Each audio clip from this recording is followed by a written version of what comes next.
2007 Toyota 4Runner. Door lock actuators not work when you use the remote.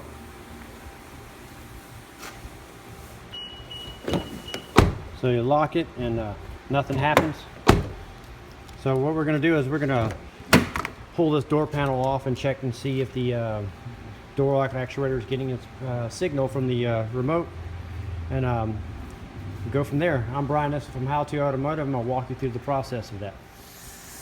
So we're going to start by getting this door panel off, and I'm going to start right here in the corner here.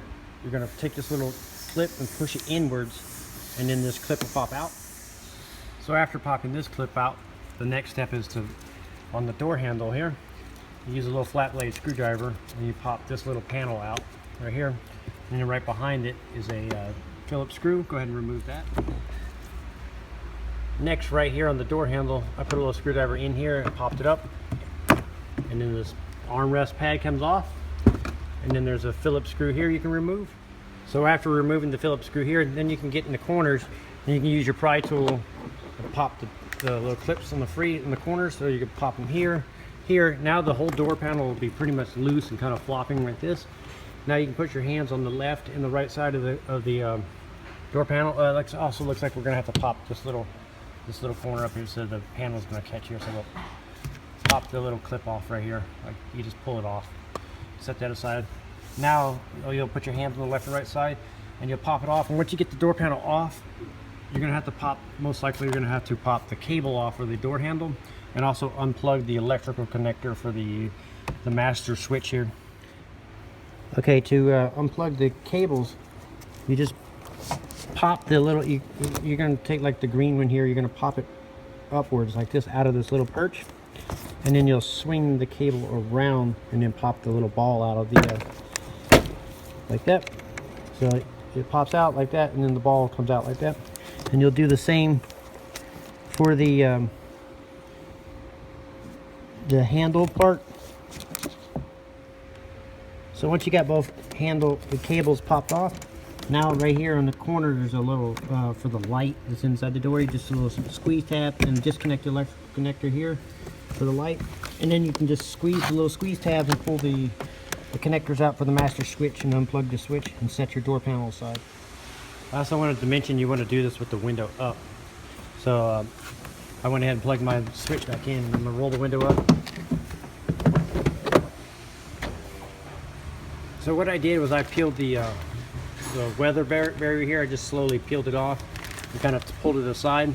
And I looked inside here, and it looks like the door lock actuator is all one piece with this with the latch over here.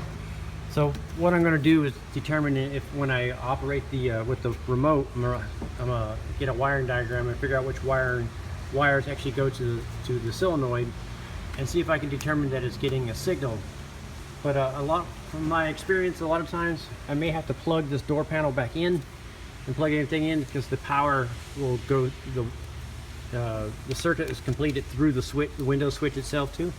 So I'll plug everything back in, and I'll figure out which wires is required to figure out, you know, when we operate the switch, which one gets power and ground to operate the module. So I want to make sure. Basically, I want to know if this is bad, or if it's not getting the signal to this to open and close the locks. So after pulling up a wiring diagram, this is the little actuator motor here on the driver's door. So what I need to do is test at the black and red wire, and then the black and white wire, and I need to put a probe on there and when I operate the switches and see if I get the power applied to it. So we're going to do that. So I'm going to use my power probe, and I got a little paper clip on the end of it so I can back probe it, because the tip is too big to fit in there.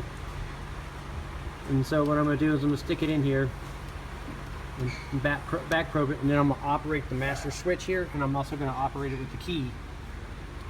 And if it lights up my power probe, that means it's getting a signal to the door lock actuator. If it doesn't, then that means it's not getting a signal to the door lock actuator. Then we need to diagnose why it's not getting a signal. But if it is getting a signal, that just indicates that the door lock, and I have no movement in my my switch, that would indicate that the door lock actuator, the little motor has burned out and not working. So on this one, the red and the black or gray and red is our power for locking, and then it switches over here to the black and white for unlocking, or vice versa. I can't remember exactly, but either way. So I'll test it one way and see if I get power, and do it the other way. I won't be able to hold all three of these, the camera, the probe, and operate the switches at the same time. So I've already done it off camera, and I confirmed that I do have a signal here, and I do have a signal here, and I have no movement in my motor. So that indicates that the door lock actuator itself has malfunctioned, but the switches, the body control module is working. It's getting a signal. It's sending the signal, but nothing's happening. So our next step is to call the customer up and sell a door lock actuator. I'm Brian Eslick from How To Automotive, and as always, it's my pleasure sharing my experience with you guys, and I'd like to thank you guys for watching my videos.